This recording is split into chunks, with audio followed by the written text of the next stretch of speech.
Hello दोस्तों, आज के वीडियो में हम भारत की पहली रिकॉर्डिंग सुपरस्टार गौहर जान के बारे में विस्तार से चर्चा करेंगे। कलकत्ता की मशहूर गायिका एवं नर्तकी गौहर जान का जन्म उत्तर प्रदेश के आजमगढ़ जिले में 26 जून 1873 को हुआ था। ये कम ही लोगों को मालूम होगा कि भारतीय शास्त्रीय संगीत के शिखर पर पहुंची गौहर जान का महज 13 वर्ष की उम्र में बलात्कार हुआ था। इस सदमे से उबरते हुए गौहर संगीत की दुनिया में अपना सिक्का जमाने में कामयाब हुई। 100 साल पहले वह पहली कलाकार थीं जिन्होंने ग्रामोफोन कंपनी के लिए गाने गाए, जबकि उस समय के दिग्गज कलाकारों ने ऐसा करने से मना कर दिया था क्योंकि वो चांस नहीं लेना चाहते थे। भारतीय संगीत को 3 मिनट में गाना मुश्किल था। ऐसे में किसी ठुमरी या ख्याल को गाकर गौहर ने यह कर दिखाया।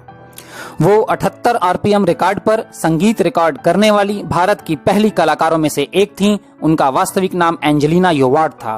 टप्पा, कजरी, ठुमरी, झूला, संगीत की हर विधा में माहिर थीं और शायद आधुनिक युग की पहली स्टार गायिका थीं।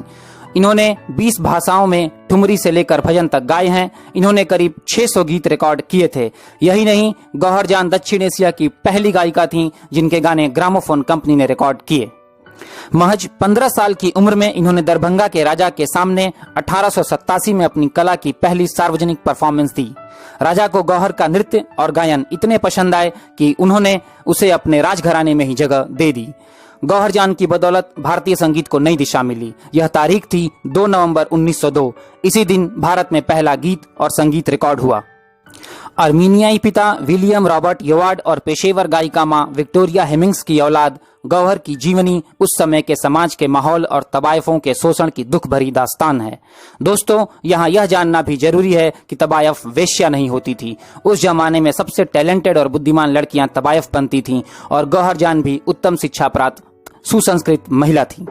ऐसा कहा जाता है कि जब गौहर जान को अपनी महफिल सजाने के लिए नवाब बुलावा भेजते तो पूरी की पूरी ट्रेन ही भेज दिया करते, क्योंकि वो बड़े तामझाम के साथ सफर करती थीं।